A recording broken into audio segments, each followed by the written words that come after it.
Hello, everybody.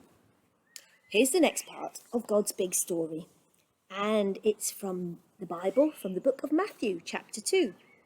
It's called The King of All Kings.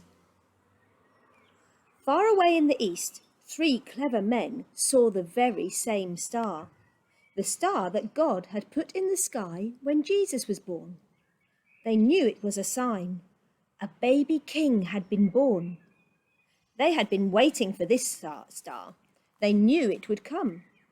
"He's here!" they shouted. "He's here!" And I'm sure if you'd been there, you would have heard them laughing and dancing and singing until the sun came up. At dawn, they packed up their camels and wrapped gifts for the baby. They brought their most precious treasures of all: frankincense, gold, and myrrh. Special, sparkly, lovely smelling, gleaming things, just right for a king. The 3 wise men, actually, if you'd met them, you'd have thought they were kings because they were so rich and clever and important looking. They set off.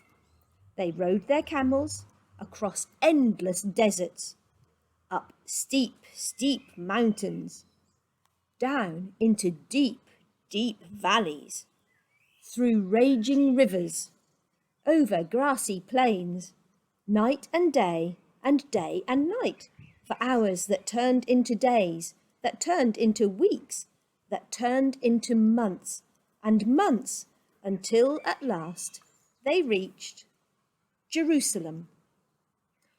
Jerusalem was by far the most important city for miles around, and as anyone can tell you, that's where a palace would be, and kings are born in palaces. So that's where they went. But they were in for a surprise. They went to see King Herod. Surely he'd know where the baby was. But he didn't. In fact, he didn't like the sound of a new king. It made him cross.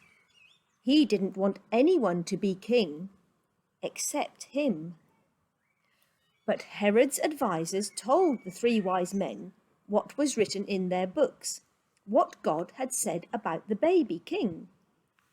"Go to Bethlehem. That's where you'll find him." Suddenly, the star they had seen in the east started moving again, showing them the way. So the 3 wise men followed the star out of the big city, along the road, into the little town of Bethlehem. They followed the star through the streets of Bethlehem, out of the nice part of town, through the not so nice part of town, into the really not nice at all part of town, down a little dirt track, until it stopped right over a little house. But wait, it wasn't a palace, and there weren't any guards, or servants, or flags, or red carpets, or trumpets, or anything. Did they get it wrong? Or was this what God meant? Sure enough, in that little house, there sitting on his mother's knee, they found him, the baby king. The 3 men knelt before their little king. They took off their rich royal turbans and gleaming golden crowns. They bowed their noble heads to the ground and gave him their sparkling treasures.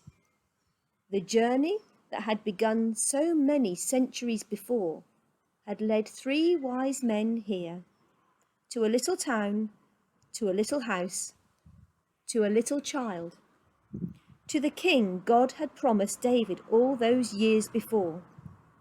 But this child was a new kind of king. Though he was the Prince of Heaven, he had become poor. Though he was the mighty God, he had become helpless. This king hadn't come to be the boss.